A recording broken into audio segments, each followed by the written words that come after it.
Welcome back to another episode of Nonsense FM.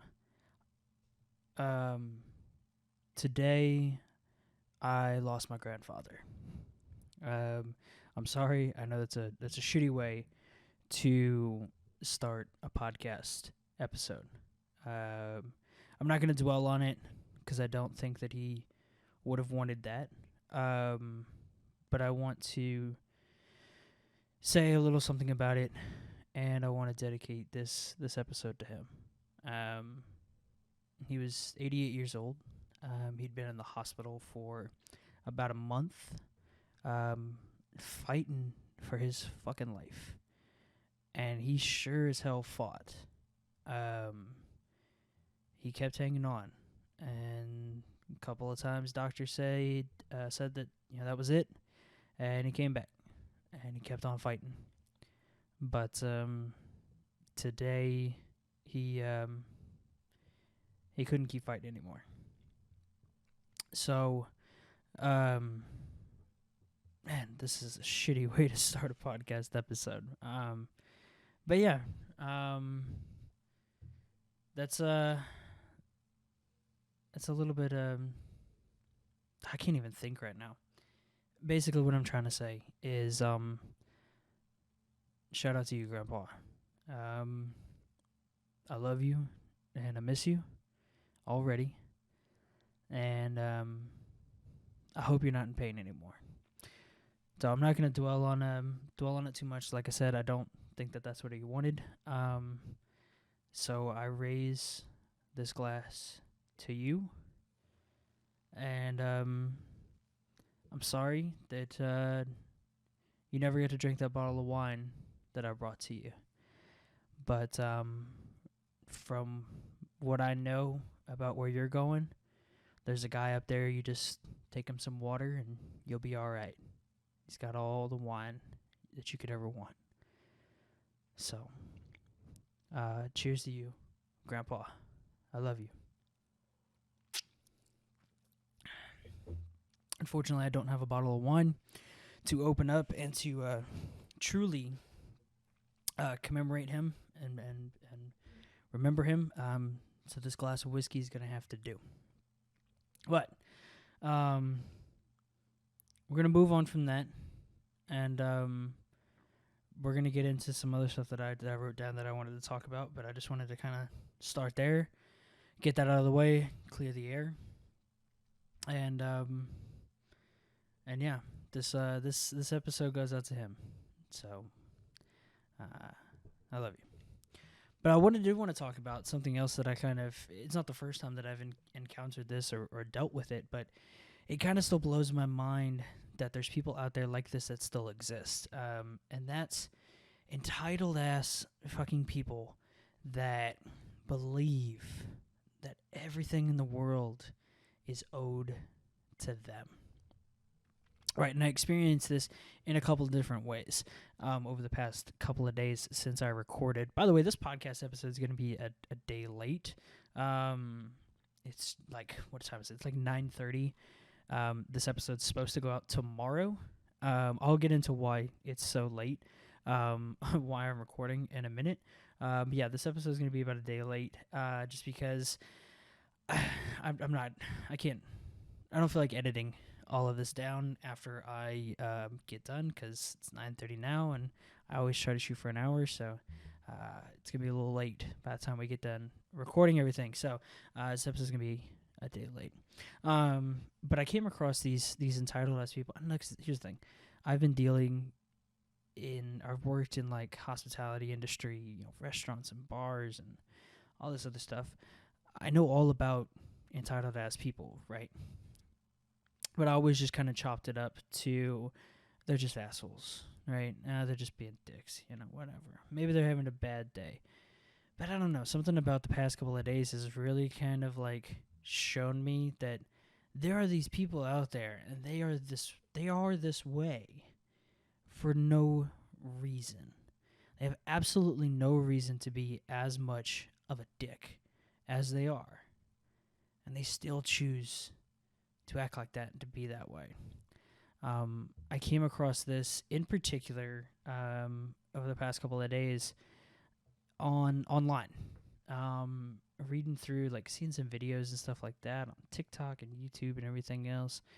And I remember also what it was is the Bud Light shit that's going on. Where Bud Light endorsed and if I'm getting this wrong, I apologize. I don't keep up with like current events, especially this type of shit. Like, I don't care about it. I just hear like the outrage on like either side of the political spectrum, and I really don't have any idea what they're talking about. But from my understanding, Bud Light endorsed. I hope I'm using that word right. Endorsed a transgender content creator. This woman was celebrating her 1 year of womanhood, and I think Bud Light did like a limited run of her face on the cans, on the packaging, and stuff like that. People lost their fucking minds, right? And so all of these people I start seeing comments and stuff like that on different social media platforms, on TikTok, on Facebook, on Instagram, all this. I start seeing comments, like right after it happened, I start seeing comments of people that are like,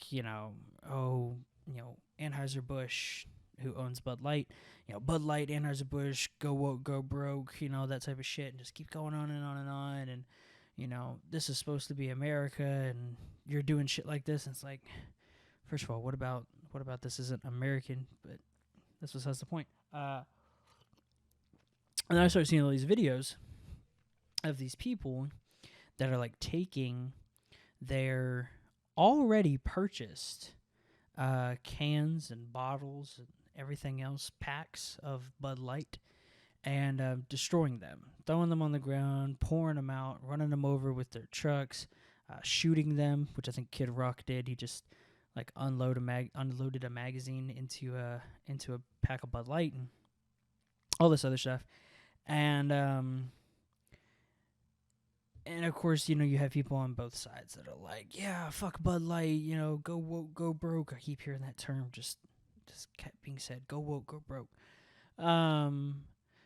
So you have that, and then you have people on the other side that are like, you fucking idiot, you've already bought that, you've already purchased what you are destroying. All you are doing is wasting your own money, right? So you see this, like everybody saw this with Carhartt during the COVID pandemic, when they were forcing or requiring their employees to get vaccinated. We saw the same thing, people destroying Carhartt merchandise, and you hear the same people yelling on either side of the aisle, right? What I don't understand is that on either side, particularly the ones that are destroying the, for lack of a better word, merchandise, or destroying the product, right?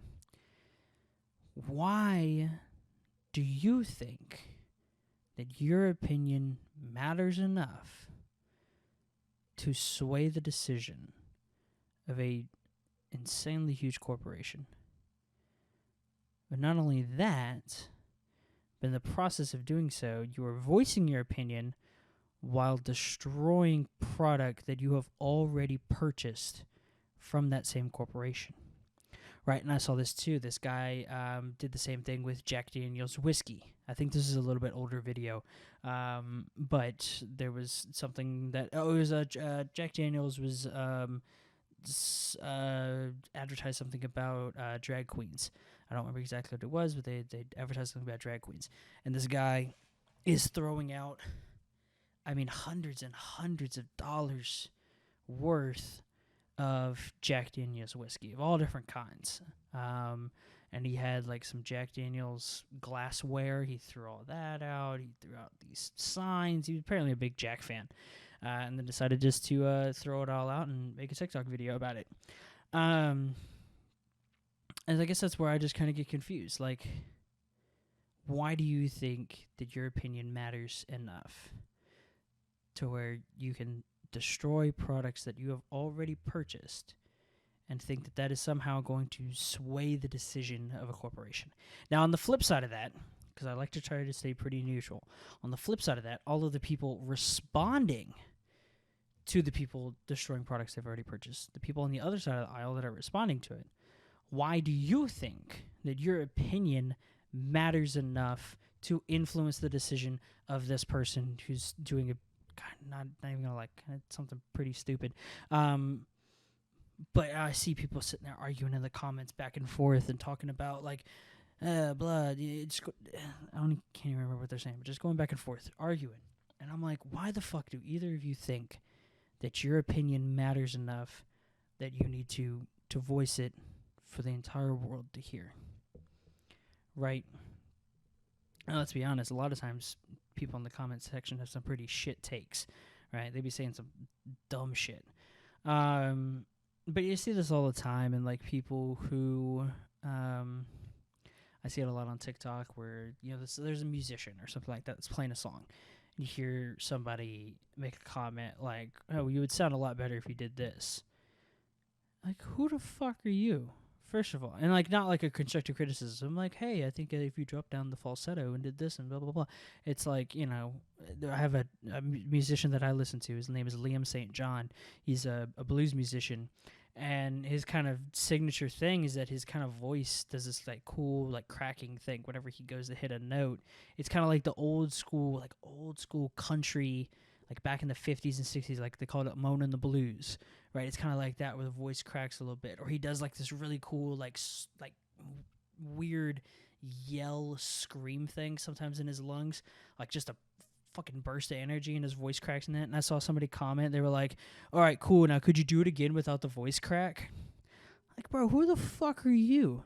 Who the fuck are you that you think that your opinion matters enough? You're entitled enough to where you can go onto somebody else's page. Right, and here's the thing. I understand that's what comments are for, right? Comments are there to voice your opinion. But at the same time, why the fuck do you think that your opinion matters enough to be so damn negative, right? If you were to use that same energy and say something positive, right? Or even just to say no, not even that. No, just be fucking positive. That's all you need to do. You don't need to be an asshole.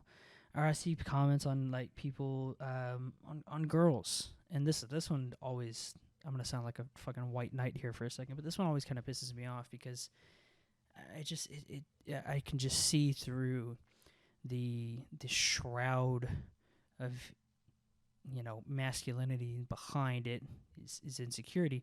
But I see these guys comment on videos of girls talking or doing something, or whatever they're doing, and there's guys commenting on it oh, you have tattoos, that's so gross. Oh, I thought you were attractive as hell, I saw your tattoos. Or I thought I was attracted to you until I saw your stretch mark on your stomach. And it's like, bro, what the fuck? And I know this is old news, right? Everybody knows that this is going on. Everybody knows that this happens, and everybody's talked about it, right? But it just blows my fucking mind that there's still people out there in the world that can do this with what I assume is a clear conscience, right?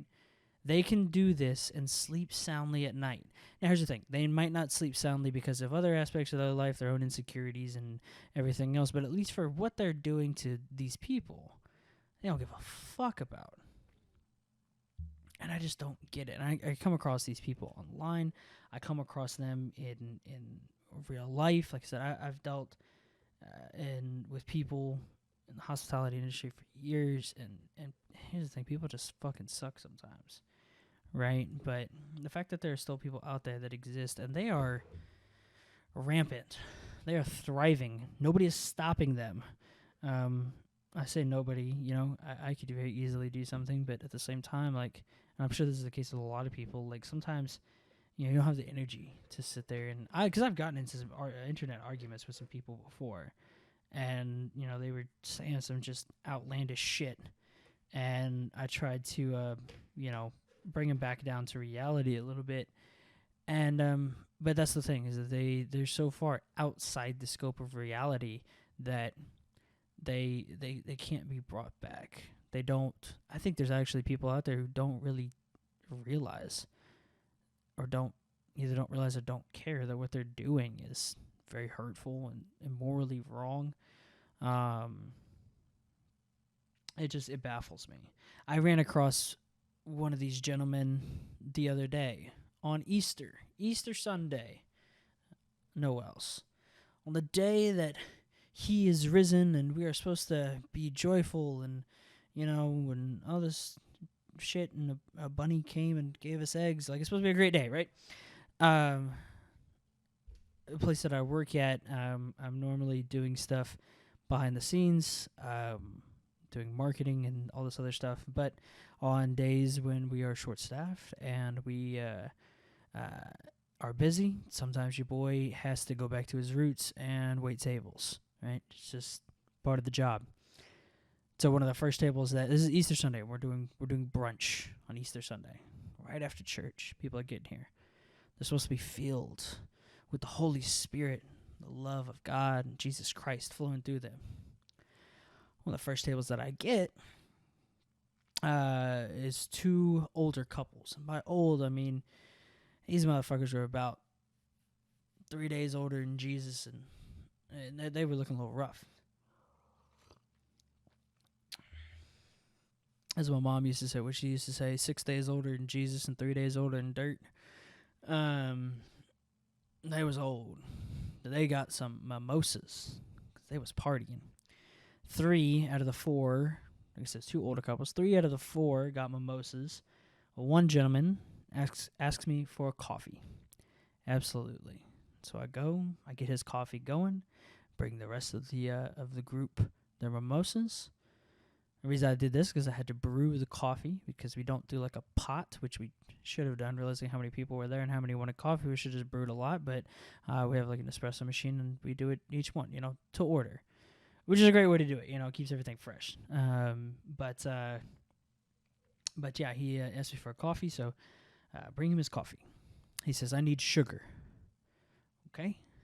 By this time, every single table in this restaurant, or not in this restaurant, in this place, is now full.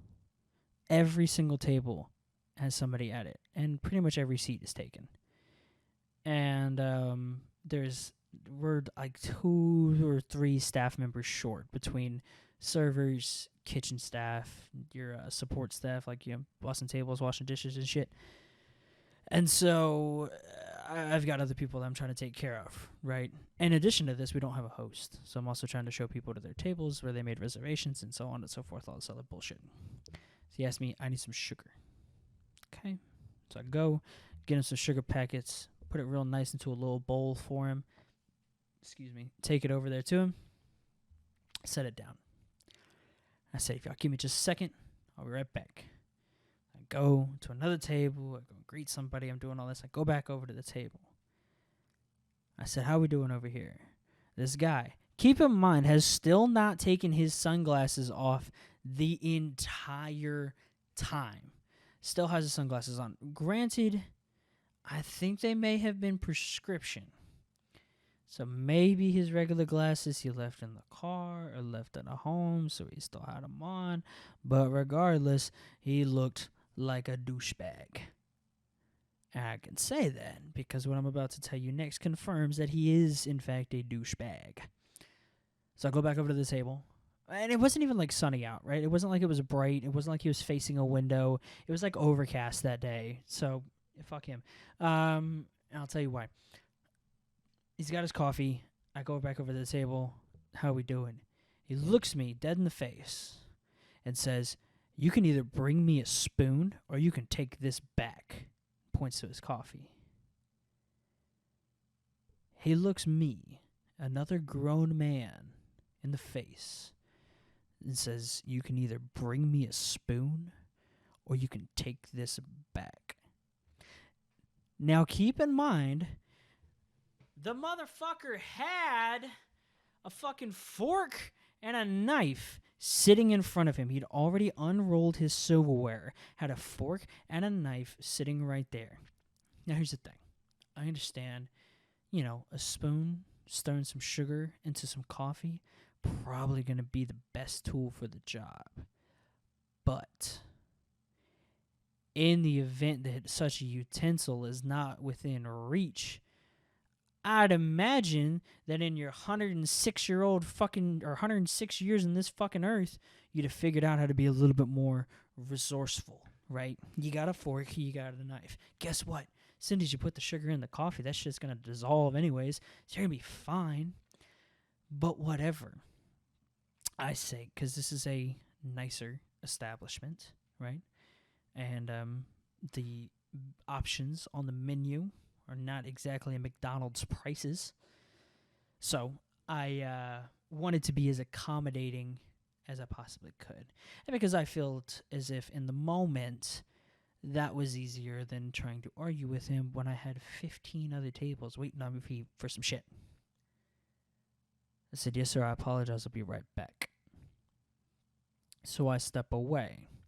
Now, anybody who's ever worked in a restaurant, anywhere that serves food or drinks or anything like that, and especially if you serve both, on a busy day, and especially anybody who's ever worked on Easter, you fucking know what I'm talking about. Sundays are bad, right? So anybody who's ever worked in hospitality knows Sundays are bad. When you're waiting tables, Sundays fucking suck. People are always their worst on Sundays. Like you're supposed to be full of Jesus. You're supposed to be full of love. You're supposed to be filled with the Holy Spirit. Like it's just cream pieing out of you, right? Like you're supposed to be so, hallelujah, motherfucker. But they're not. People are fucking dicks on Sunday. Every time. And Easter's always the worst. For some reason, people on Easter are always the worst. I don't know what it is. Maybe you stayed up too late the night before. You had sunrise service. Maybe you're tired. Don't take that shit out on me, all right? Because the night before, this Sunday, I'll get into it in a minute because that's another part of the story that I want to talk about. I had some shit happen to me too. I don't want to fucking hear about, you're tired. Maybe he was just being a dick. Maybe he and his wife had a fight on the way over. Maybe her boyfriend got a bigger dick than him. I don't know, Who knows? But anybody who's ever... I got off track. I got so worked up. I got off track for a second. Maybe he's tired of beating up that old dusty pussy. But, oh well. I need to calm down. I need to calm down. So he tells me, he goes, you can either bring me a spoon or take this back. So I say, yes, sir, I apologize. I'll go grab it. Like I said, anybody who's ever worked in a restaurant on a busy day knows that you get pulled every which way but the right way, right? Table 6 still needs their ranch. You forgot to put in that kid's chicken tenders. You just got sat another 8 top or whatever. Like all my server homies out there know. So I get busy. I gotta do something else. Not to mention, and here's the thing. I'm going to say something. I don't mean to talk shit, right? Because I love these girls to death. But a lot of the support staff that we work with, that I work with, that, helps clear tables, helps bring water to the tables, all that kind of stuff, just kind of helps they sweep and mop and all that. Like, they're kind of the hospitality crew. Or not hospitality, but trying to think. They keep the place looking nice, right? And they help out where they can. But they are all Hispanic. And they do not, the 3 that we had working that day, do not speak very good English. And I do not speak very good Spanish. So there's a language barrier. Now, on slow days, we make it work, right? They're trying to teach me a little bit of Spanish. I'm trying to help them with their English. We go back and forth. We help each other out. Today, on this particular day, we can't do that because we're all so fucking busy, right? And so they're trying to pull me over and ask me a question, but of course they're saying it in Spanish, and they're trying to remember English words. I'm over here trying to remember Spanish words. It's not working out. We're struggling. I'm about to have to just pull up my phone and Google Translate it and be like, here, type it in, do that whole thing. So long story short, I forget about the fucking spoon, right? I go do something. I go back over to the table. He goes, just take this back. And I say, okay. And I kind of chuckled to myself a little bit. I don't know if he heard me or saw me. I hope that he did. But I just kind of chuckled. And I was like, all right. So I literally go and I grab it and I set it on the counter and I come back. I was like, all right, would y'all like to order some food? And so they get their food order and I go back and I keep checking. The whole time, he's sitting there in his chair with his arms crossed over his chest. Doesn't fucking move. Doesn't ask me for anything else either. He's got a glass of water, and apparently that was enough for him. He's just sitting there with his arms crossed in his chair, his little sunglasses still on, just scowling at everything, particularly me. Actually, I don't think he made eye contact with me again the rest of the day, the rest of the time that he was there. But sometime in between putting their food order in and them getting their food, they asked me for some more mimosas. And the wife of this dickhead goes, "Do you want anything? Are you sure you don't want anything?" And he goes, keep in mind, this is a grown-ass man, a very old grown-ass man, looks at his wife and says, "I can't have anything around here," and starts to say something else. And his wife kind of stops him. "I can't have anything around here." Like, motherfucker, you can have anything that you want if you just be a little patient, right? That's all you gotta do, right? Just open up your fucking old-ass wrinkly eyes and realize that you're not the only person in the building, right? Notice, take a look around you. Move your neck a little bit and take a look at every single seat around you has somebody in it, and guess what? They all need their own version of a spoon, right? They all need something. So, if you want something, I'd be happy to get it for you. You just gotta sit down, quit being a little bitch, and wait, and just wait. Just be patient.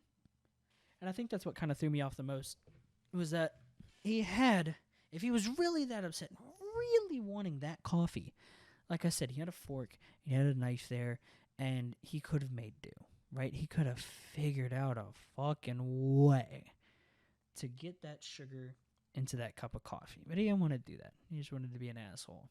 I didn't even look and see what he tipped me, because I don't think that it was a lot, if anything. It probably was $0 if I had to take a guess, but I didn't even look because I really didn't care. So he just sat there and drank his water, and that was it. The rest of them all had their mimosas, and then they wanted to question me about how many mimosas that they had. And I was like, I each had 2, so pretty easy math, you know. If 3 of you had mimosas, and those 3 each had 2, that would equal 6, right? Now, Ass Munch over here didn't have any mimosas, so that would mean that his bill, because the gentleman's basically split the bill, you know. One gentleman said, "Hey, I had X, Y, and Z." The gentleman said he had A, B, and C, and they split it that way, right? But Ass Munch over here didn't have any mimosas, which would mean that the other gentleman would have had 4 of the mimosas, because he and his wife both had 2. But then he wanted to question me on it. And I was like, "No, sir, I can promise you, you know, that amount of math I can't do. I'm usually not very good at math, but I can do that much for sure, especially when I'm trying to get money out of you." But, yeah. So that's been kind of my experience with the past couple of days of entitled assholes. I think that the world revolves around them. But to kind of hard segue away from that, one other thing that I did have that I wanted to talk about today was I have unofficially, I say unofficially just because I really hope it's not officially, I have unofficially been given the nickname the Livestock Whisperer from the local sheriff's department. Now, if you couldn't tell by my accent, I do live in the South, and I live in a more rural part of the country. And by that, I mean my graduating class was 38 people, and that was the largest in the school's history. So, I come from a small town. I currently live in the next town over. It's a little bit bigger, about 20,000 people, something like that. I think 15, 20,000 people, give or take. And with that, we have pretty much 2 highways that go in and out of this town, this city. Now, outside of that, there are numerous,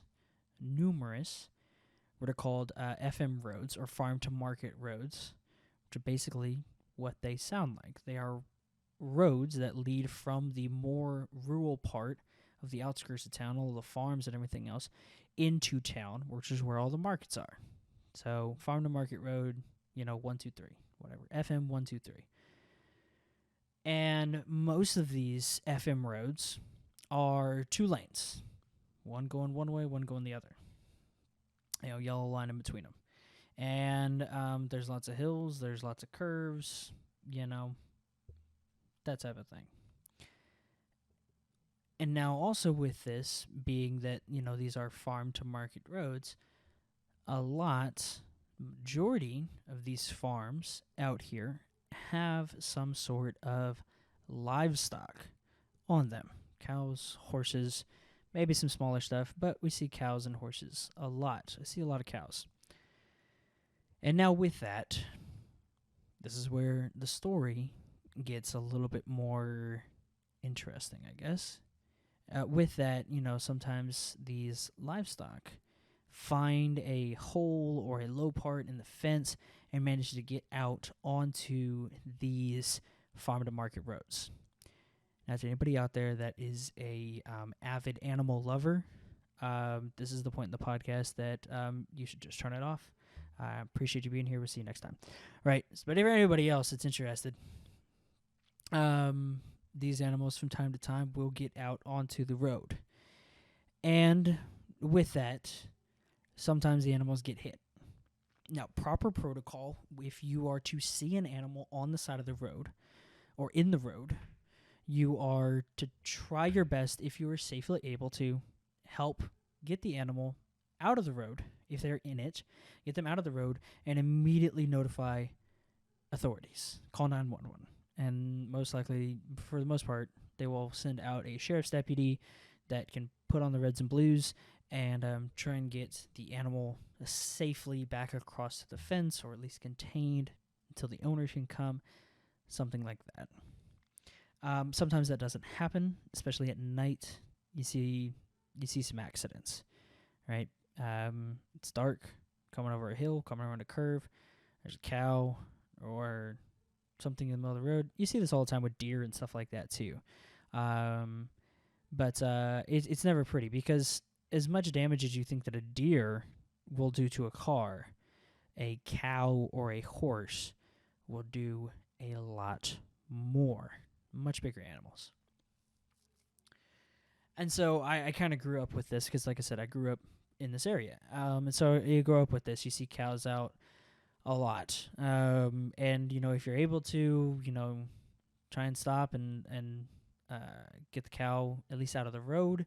But a lot of times that has its own hazards, because then something could happen to you if somebody doesn't see you on the side of the road. So what most people do is that if they see it, they'll notify authorities and they go on about their day.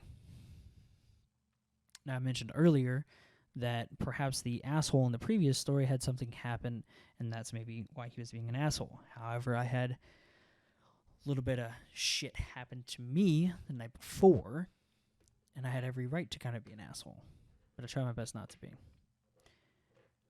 But let me preface this by saying one of the reasons that I was so late into recording tonight is because I got home from work. I picked up some food, and I got home from work today, and I realized I forgot to grab dog food on the way home.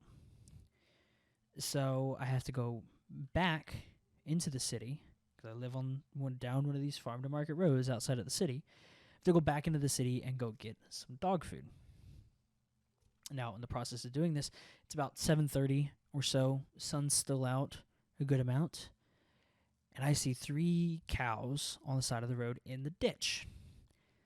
Now, normally, under any other circumstances, I would have done what most people would have done, and probably what most people did if anybody saw it. They just called 911, let them know, went on their day.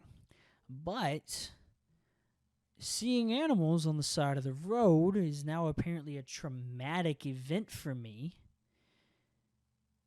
because of what happened 4 days ago, 5 days ago, something like that. This was a Saturday, day before Easter.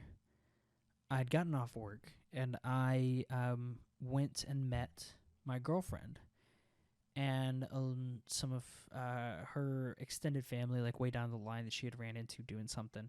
They were all at a bar getting some drinks. So I go and I meet her. I have 2 drinks. We're hanging out. It's starting to get late. I have a dog at home who needs to be fed, so we decide to leave. And honest to God, 2 drinks, right? Was not intoxicated by any means. Thank God. Because of what I'm about to tell you. So we leave the bar and we're driving back to the town where we live. This is in the next town over. It's about a 45-minute drive back home.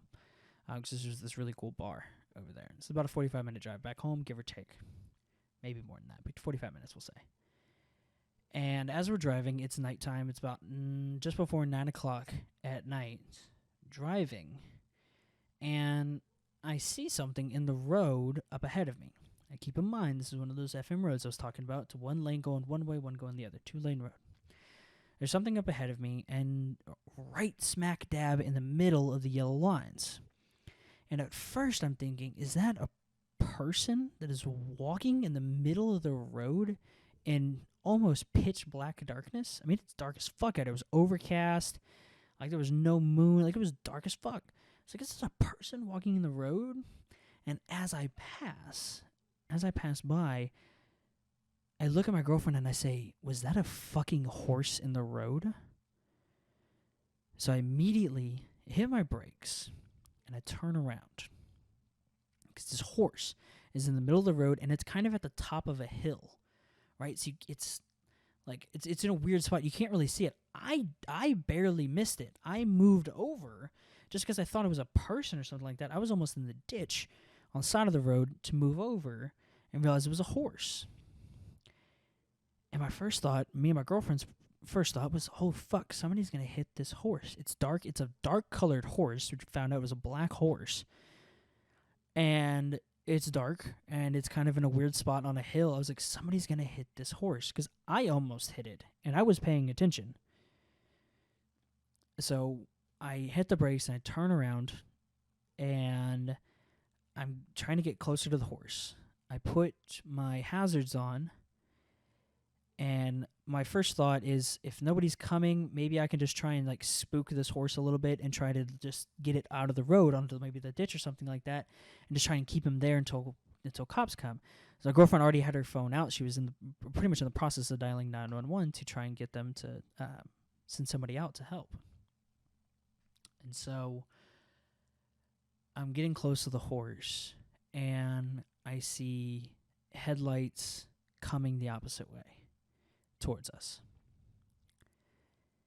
And I don't know what to do, because this is a 70-mile-an-hour road. It's a speed limit.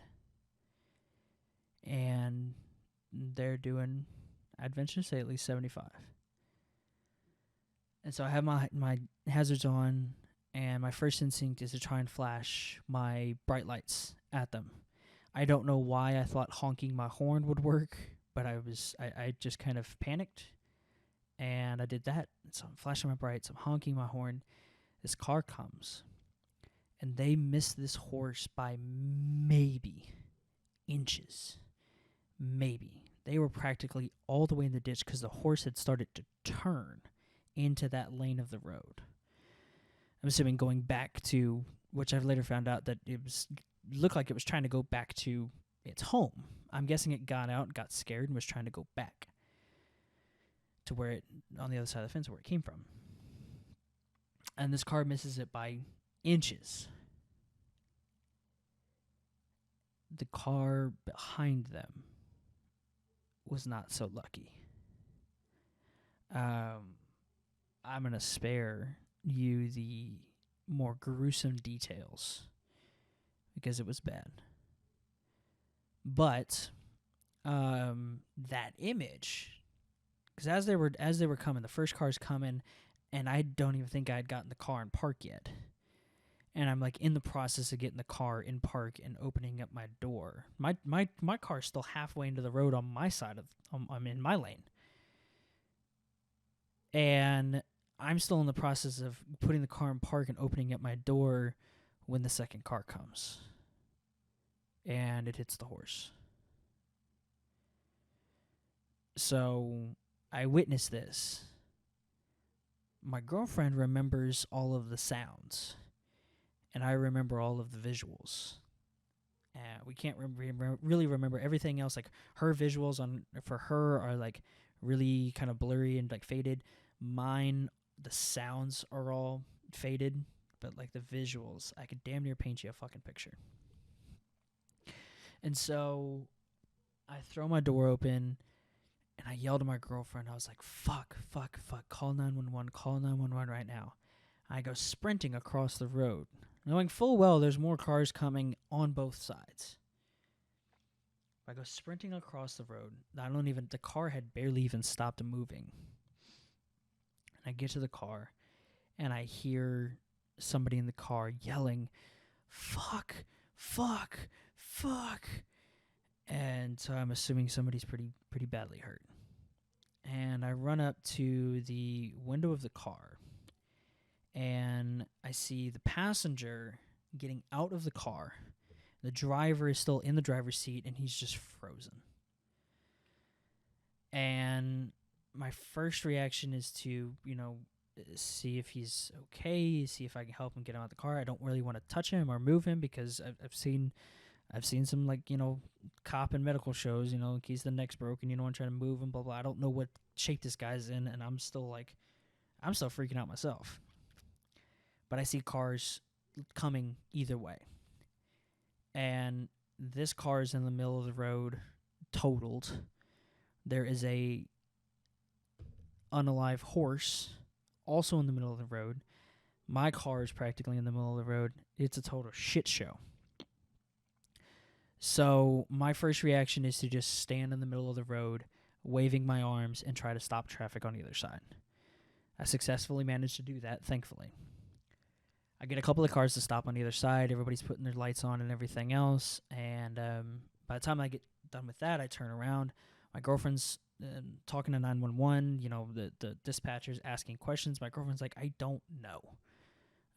Dispatcher's asking her, is anybody hurt? And my girlfriend is basically like trying to nicely say, like, yeah, this person just hit a horse. Like, what the fuck do you think? Of course somebody's. And no shade to the dispatcher. They were just doing their job. But my girlfriend's like, yeah, no, they just hit a horse. Like, they're not okay. So by the time that I turned around, the guy that was driving, I later find out was a 17-year-old kid. He was out of the car, sitting in the grass on the side of the road behind his car. The other guy, who was his brother, was older. I think he was 21. Is pacing back and forth. He's screaming. He's yelling, "Fuck! I'm so fucked. This is my car. This is the only way I have to get to work. I put all of my money into this car. I'm so fucked. He starts coming up to me, not aggressively, but yelling, "Why the fuck was there a horse in the road?" I'm like, dude, I don't fucking know. So I go and I sit with his brother for a second, and I'm trying to, calm him down a little bit. I'm asking him questions. What's your name? Do you know where you are? Can you tell me your birthday? Right, all the shit that I have no medical experience whatsoever. I have no first responder experience whatsoever. The only frame of reference that I have is that my mom used to watch a shit ton of like cop shows and stuff like that. So I would hear them say things like, "Can you tell me your name? Do you know where you are? Can you tell me your birthday?" Blah, blah, blah. Just ask them questions to see how coherent they are. Surprisingly, the guy was pretty coherent, but he's shaken up. He's shaking, obviously. He's shaking. He keeps complaining about his head hurting. He keeps talking about how he needs to call his mom. And he keeps like kind of bobbleheading a little bit, like his head's just kind of going back and forth. So I kind of put my hand on the side of his head and just kind of keep him looking at me so that I can talk to him, just ask him questions and just kind of. I know I can't calm him down, but just try and keep him focused on something until paramedics can get there. And I just realized I still have the blood on my pants. I never got the like Tide pen or like the shout spray to like get that out. But anywho, but yeah, he's not like covered in blood, but he's banged up a little bit. His eye is really really red. He keeps saying that he feels like he has glass in his eye, which I'm sure was true. And so I'm asking him questions and everything else. He's keeps wanting to talk to his mom. So the brother gets a phone, gets mom on the phone, and he's freaking out. He's just saying, my head hurts. There was a horse. I hit the horse. Blah blah blah. And so I can tell mom's freaking out. So I try to grab the phone from him. He's trying to take it away. I was like, dude, let me talk to your mom. Let her know that you're okay. So I'm talking to mom. I said, hey mom, my name is so and so. I'm here with your sons, or I say here with your son, because this guy I thought that he had said he was the brother, but I still didn't really know the relation. I said, I'm here with your son, so and so. Unfortunately, he was in an accident. There was a horse that had gotten out onto the road. I tried to stop them, but they hit it. He's doing okay. He's here with me. Paramedics are on the way. EMS is on the way. Blah blah blah. So of course she's freaking out. She's asking me, what hospital are they taking to us? I'm sorry, I don't know. Paramedics aren't even here yet. We're like, this just happened. Like we just got off the phone with 911. And so I ended up taking the phone back because the kid wants to talk to his mom. And so I'm just kind of sitting there with him. Eventually I see red and blues roll up. Ambulance comes and they kind of get everything under control.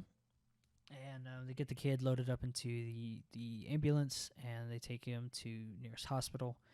I asked the paramedics. They said the kid was going to be fine. Physically, he's going to be fine. Mentally, he's probably going to be shaken up for quite some time, which is understandable. I mean, if I was 17 years old and that happened to me, I probably wouldn't. I still might not be driving, and I'm in my 20s. I said physically he's going to be all right. So, that was kind of it. I did manage to see the owner of the horse, who didn't really seem to care that much about the people in the accident. Didn't really seem to care that much about the horse either. He was probably thinking, oh, fuck, I'm about to get my ass sued. Because in the event that something like that happens, this isn't... please, somebody correct me if I'm wrong. But in the event that something like this happens, the owner of the livestock animal is liable for any damages. And I could see their house from where we were. I'm not trying to throw shade or anything like that, but something tells me that this guy would not be able to afford, or was going to have a little trouble affording the medical bills, expenses, the insurance for the car, and everything else. Just something told me that might be an issue. But, maybe he's loaded and he just doesn't like to show it. I don't know. But he didn't seem really to care about the people in the accident. As far as I know, I never saw him go up to the people in the accident and ask if they were okay or anything like that.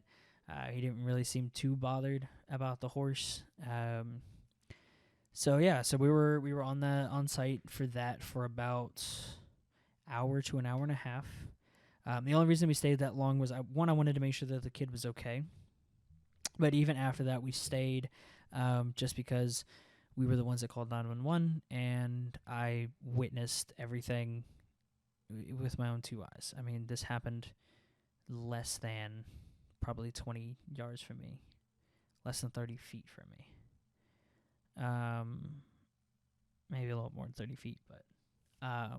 So we stayed for a little bit and kind of talked to the cops, talked to EMS as much as I could, all the first responders, state troopers, all that fun stuff. And we go on with our day. Now it kind of fucked me up for a little bit because the entire time that I'm driving home down the rest of these FM 2-lane roads, it keep having that thought of like, what if it happens again? What if it happens again? I'm like a fucking hawk watching. And even the next day, because the road that this incident happened on passed by the road that I take to work, and so or should I say, I take that same road to get to the road to work, and so the next day I have to go down this road to get to work, basically. I don't go as far up as where the accident was. The accident was further up the road. I didn't go that far. But even down, and even if that was at like 10 o'clock in the morning, bright as fuck, like sun's out, and I'm still just so tense. So all of that happens. Life goes on. Last I heard, the kid was okay. Today, like I said, I'm going to get dog food. There's 3 cows out on the side of the road. And my first thought is, you gotta be fucking shitting me. Again? Again? There's 3 cows. There's a mom and 2 calves. And I'm driving. I see them. I stop. I call 911. And I was just kind of, because they weren't in the middle of the road. They were kind of over in the ditch. They looked like they were eating some grass. And I was like, all right, maybe they're just going to chill. And so I'm calling 911. She's asking me the questions. And I'm telling her kind of roughly where I'm at. It's I wasn't paying all that much attention to kind of which roads I had already passed. And as I'm talking to her, I look in my side view mirror and I see one of the calves looking like they're about to go into the road. And so I literally tell the dispatcher, I said, oh shit, looks like they're turning to try and go into the road. I'm going to try and stop them. Like, can you get somebody here? She says, yes, somebody else has already reported it. There's a deputy en route. Cool. So I go over to the cows. What kind of fucked me up though was that, I mean, these 2-lane roads aren't very big, and I'm trying to whip my car around. I drive a Jeep, all right? I'm trying to whip my Jeep around on these 2 little roads, not realizing that the ditch on the other side dropped off as steep as fuck. I mean, it was damn near straight down. And I didn't realize this, and my foot is on the brake down to the floor, and I'm still like skidding forward. I was like, oh fuck, I'm about to get stuck. I'm like, I don't have to call a tow truck because I'm gonna just got my dumb ass stuck. But thankfully, threw that bitch in 4-wheel drive and slinged some rocks and some mud and got out. I pull up over to the cows. I hop out. As I do that, like animals do, with a strange person seemingly coming towards them at high speeds, they freak out and run into the fucking road. Thankfully, the sun was still out enough that the cars that were coming, because, dude, I saw them move into the road, and I couldn't stop them, because if you've ever tried to, like, get cows to do anything, like, you try and herd them one way or the other, and it doesn't fucking work 75% of the time. Maybe I'm just not very good at it, but I'm also in the middle of a road that's like, and it's also on a it's also on a curve. Every time one of these things, I just realized every time one of these things happen, it's in like a really shitty spot for it to happen. This is like right coming out of a curve on one side. There's a hill on the other side. So the cows they kind of start running into the middle of the road because they see me kind of coming at them, and they're like, oh fuck, stranger danger, yeet. And they kind of jump into the road, and I see cars coming, and my heart, like, my stomach dropped, my heart like stopped beating for a minute, because also at that point, like, now that I'm thinking about it, I was in the splash zone for sure. If this person came around the corner, the other night that this happened, I was on the other side of the road. I had to cross the street to get to them. This happens, I would have been on the same side and downrange, right? If this car would have come and hit this cow, I was either getting splashed or I was having a whole ass cow thrown at me. right? Or a whole ass car, parts or something. Thankfully, there was enough light out, and I guess a combination of the actual cows being there and my hazard lights from my Jeep, the people stopped in time. And the cows crossed the street. But then we still ran into the issue that now they were just on the other side of the road. There was no way for them to get back to where they came from. I'm sitting there looking at the fence. I'm like, I don't see a gap where they came from. I don't see any kind of hole. Like, where the fuck did they come from? And why were they on the other side of the street? Because what I'm assuming, because of how they were acting, when they crossed the street, that's where they came from. Because they huddled up around this one gate. But this gate is like a big... there's no like padlock or anything like that. It's all electric, like it's a big gate, but they kind of huddled over that spot. And then a cow on the other side of the fence that looked just like them came running up. So I'm like, this is probably where y'all belong. So I get them over there. I move my Jeep just to try and I basically move it in front of these people's driveway and their gate, because that's where the cows are. I was like, all right, just kind of park right here. Maybe that'll try to help keep them kind of contained. And I'm just waiting. And thankfully, like I said, there's enough light out. It's still somewhat early in the day or early in the evening. And so, it's not pitch black yet. So people are still, they see me, they can see the cows, a little less high stakes situation. And I did have a couple of people stop, ask me if I needed help, blah, blah, blah. One gentleman stopped and actually got out and was trying to help me. Deputy showed up shortly after that, but he's on the guy that jumped out of his truck or hopped out of his truck is actually on the phone. He's like, I know so and so that lives back over there. They might know these people. Blah blah blah. So he's calling folks. Meanwhile, I'm just like I don't care what the fuck happens. I'm staring these cows down. And that mom was pissed at me. She did not like me whatsoever. Probably because I got a little too close to her calves, to her babies. But she was not liking me. And so I'm just standing there on the side of the road waiting for deputies or somebody, sheriff's deputies or something. Just kind of sitting there looking at the cows like, why the fuck y'all got to do this to me again? Right? Like, why am I in this situation again? Then the sheriff's deputy shows up and he steps out of his car and he comes walking up to me. And I immediately fucking knew. He looks at me and goes, hey, weren't you that guy from the crash the other night? It's like, God damn it. I was like, I'm going to end up looking like one of those people in those fucking TV shows where they, like, cause crimes or, like, cause arson and shit on purpose and then call the cops or call, like, the 911 and then save people just so they can be praised as the hero. I'm like, that's what I'm going to fucking look like. I was like, not even a week apart, and I've called 911 twice about livestock being out on the road. And this motherfucker looks at me and goes, damn, you're going to be like the Livestock Whisperer around here or something like that. And I was like, don't give me that nickname, all right? Obviously, I'm not the Livestock Whisperer because none of these motherfuckers want to listen to me. I've been sitting here trying to talk to these cows for the past 10 minutes. They ain't doing shit what I say. Long story short, I thought that was really funny that there was the same fucking deputy from the other night. As soon as he looks at me, he goes, hey, aren't you that guy from the crash? Yeah. So, long story short, we managed to get open a gate down the road a little bit. We get the cows in there, and that was it. It was a little ways down the road, and so the deputy ended up giving me a ride back up to my truck, which is the first time that I've ever gotten to ride in the back of a police car. And I know people were placing bets, but it was not for the reason that I'm thinking most people were expecting it to be. So this was for a good Samaritan deed.